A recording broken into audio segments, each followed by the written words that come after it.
Assalamualaikum warahmatullahi wabarakatuh. Perkenalkan, nama saya Ari Bagus Firmansyah. Nomor induk mahasiswa 2104111000084. Pada video kali ini izinkan saya untuk menjelaskan modul 5 dan juga modul 6 yang digunakan untuk asistensi praktikum mata kuliah algoritma pemrograman kelas D. Kita langsung saja masuk ke modul yang pertama, yaitu modul 5. Di modul 5 kali ini itu membahas list tuple. Yang pertama ada konsep string, list, dan juga tuple. Untuk teks tuple sendiri itu merupakan salah satu tipe dari 4 tipe data yang ada di Python. Tipe data ini itu biasanya digunakan untuk menyimpan sebuah nilai yang lebih dari satu pada sebuah variabel. Yang kedua itu ada indeks. Indeks merupakan sebuah cara yang digunakan untuk mengganti dan mencari informasi tentang posisi nilai di dalam variabel tersebut. Dan untuk cara mengakses indeks tersebut itu cukup untuk melihat cara penggunaan dari list dengan menggunakan format nama tuple kurung siku indeks. Untuk contohnya ini di sini variabel yang digunakan adalah tuple. Nilai dalam variabel tersebut ada huruf B, E, L, A, C, A, R. Lalu dipanggil menggunakan indeks sesuai urutan dari huruf-huruf tersebut. Selanjutnya kita masuk ke poin 2, yaitu perbedaan string, list, dan juga tuple. String itu menggunakan tanda petik 1 ataupun tanda petik 2 di awal maupun di akhir sebuah kalimat. Yang kedua itu ada list. List di sini menggunakan kurung siku di awal maupun juga di akhir kalimat juga. Yang ketiga itu ada tuple menggunakan kurung siku dan juga tanda kurung biasa saat mengawali dan juga mengakhirinya. Dan untuk list dan juga tuple, untuk memisahkan nilai di dalam variabelnya itu menggunakan tanda koma.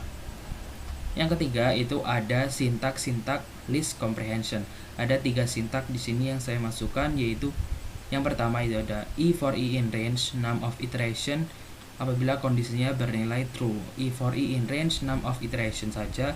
Yang ketiga itu string if condition apabila bernilai true, dan apabila bernilai false itu masuk ke else, string for i in data. Yang selanjutnya kita langsung masuk ke implementasi. Ada 2.1 yaitu penjumlahan list. Di sini disuruh membuat code dengan Python untuk menjumlahkan setiap anggota yang terdapat pada buah list dengan ketentuan seperti yang sudah dijelaskan pada modul ini. Kita langsung saja masuk ke penjelasan program. Di sini saya membuat beberapa variabel, yaitu ada list 1, data 1, angka, list 2, data 2. List 1 di sini berupa data integer karena yang akan kita masukkan berupa angka. Setelah itu kita masuk ke program, yaitu for i in range list 1. Lalu kita buat variabel lagi di dalam for i, yaitu urutan 1. Lalu urutan 1 masukkan data ke ini berupa data string. Lalu stri ini akan menghasilkan urutan. Setelah itu ada tanda titik 2, setelah itu ada spasi. Lalu ada variabel lagi yaitu x integer input urutan untuk menginputkan angka-angka yang akan kita masukkan di urutan. Untuk list 2 penjelasannya hampir sama dengan list 1. Nanti akan menghasilkan output seperti ini. Apabila list 1 dimasukkan 11, lalu akan diprogram atau menjalankan langsung di urutan 1, yaitu masukkan data ke str plus i berperan untuk menghasilkan 0 sampai 10 yang menjumlah 11 angka. Setelah itu x integer input urutan 1 digunakan untuk memasukkan angka-angka 2 sampai 4 di sini. Yang kedua pun juga sama.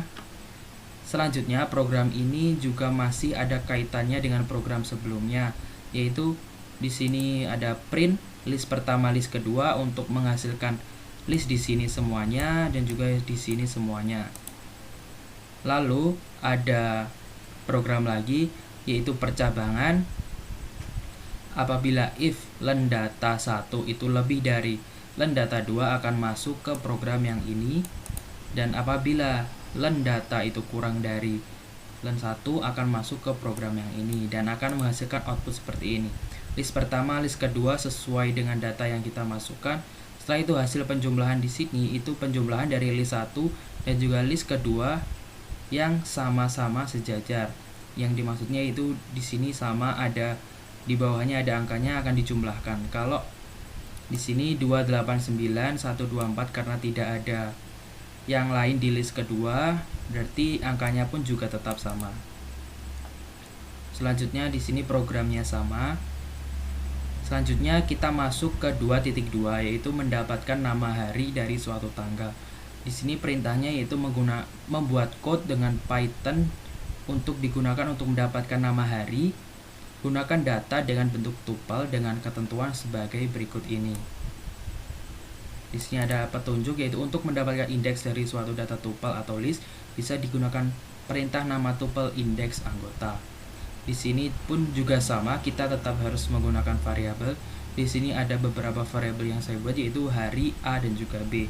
Untuk hari di sini nilainya berisi Senin sampai hari Minggu yang dipisahkan tanda koma yang ini. Nah, selanjutnya A di sini untuk memasukkan informasi pertama pada bulan ini yaitu berarti data string yang kita masukkan.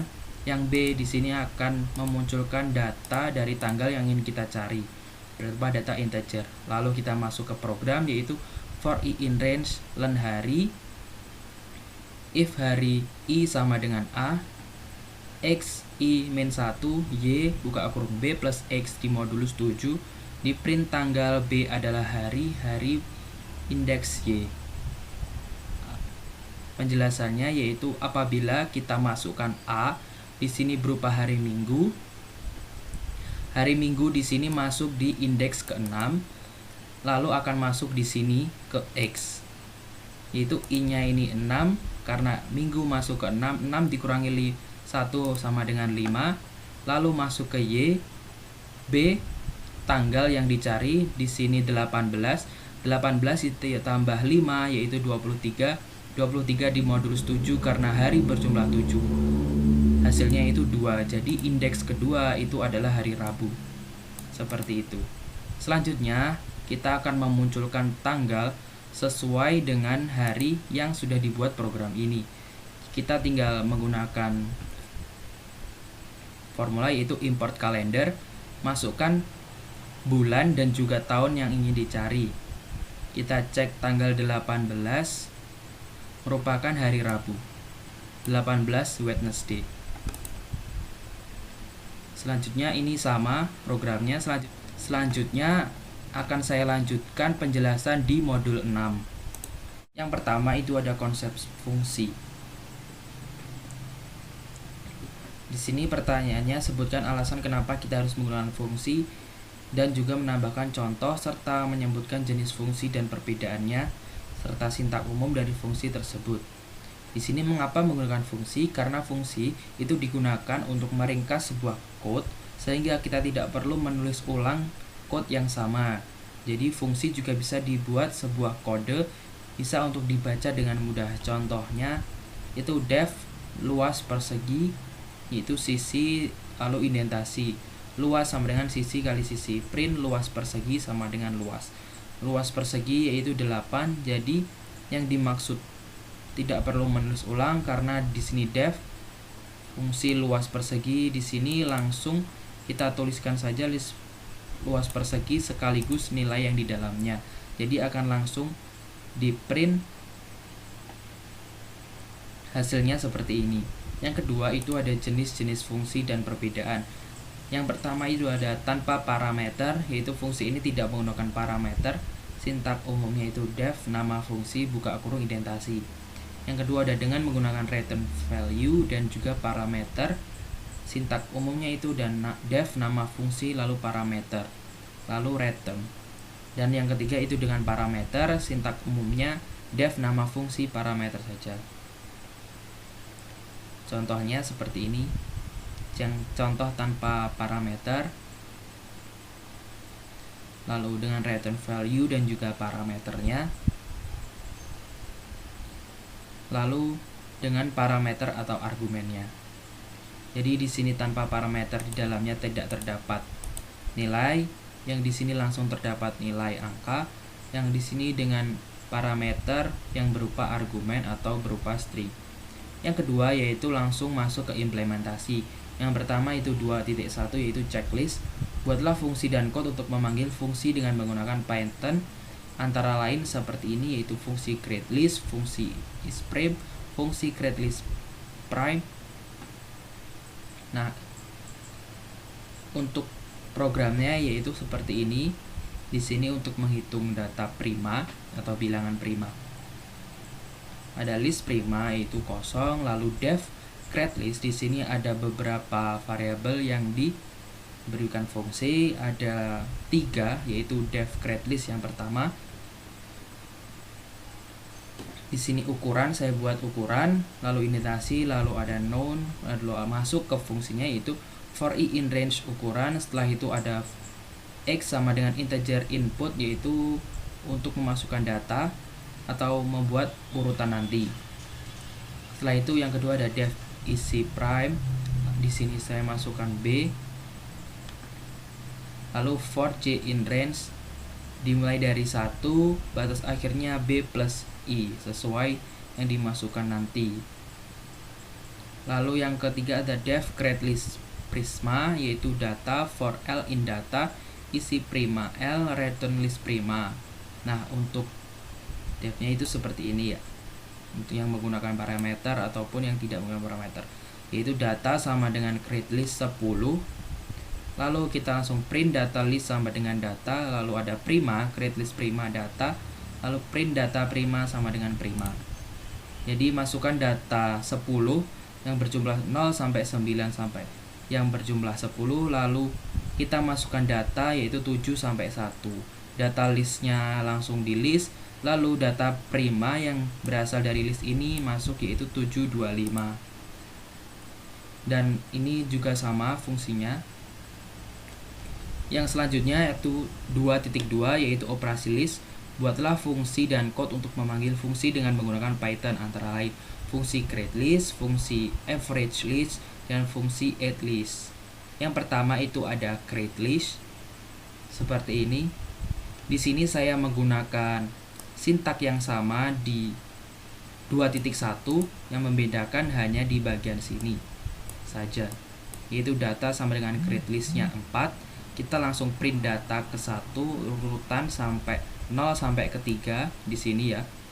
Lalu data 1 itu kita masukkan datanya, menginputkan data yaitu 4124. Lalu rata-rata listnya yaitu average list data 1, yaitu ini dijumlah lalu dibagi 4 yaitu 2,75. Yang data kedua ini pun juga sama. Dan yang terakhir yaitu ada hasil. Di sini ketambahan hasil, yaitu hasil sama dengan addList data 1, data 2, printnya data 1. Data 1 di sini dijumlahkan dengan data 2. Hasilnya ukuran list tidak sama. Karena ukuran list di sini hanya 4, lalu di sini 5, jadi ukuran list tidak sama, tidak menghasilkan angka. Selanjutnya di programnya ini juga yang membedakan di bagian bawah sini saja. Nah, kalau di bagian bawah sini yang dihasil karena data 1 dan juga data 2 yang berjumlah sama, sehingga bisa dijumlahkan. Di sini pun juga sama, hasilnya pun juga bisa dijumlahkan karena data 1 dan juga data 2 itu juga sama. Dan di sini juga ketambahan hasil. Hasil dari data 1 plus data 2 tadi juga dihasilkan, yang menghasilkan hasil yang baru juga, yaitu 4, 9, 11 ditambah 4, 9, 11, hasilnya 8, 18, 22. Untuk 2.3 yaitu berupa flowchart dari fungsi 2.2. Di sini ada main, ada fungsi createList-nya, ada fungsi averageList-nya, dan juga fungsi addList-nya. Nah, mungkin itu saja yang dapat saya jelaskan pada modul 5 dan juga modul 6. Apabila ada salah kata, saya mohon maaf. Terima kasih. Wassalamualaikum warahmatullahi wabarakatuh.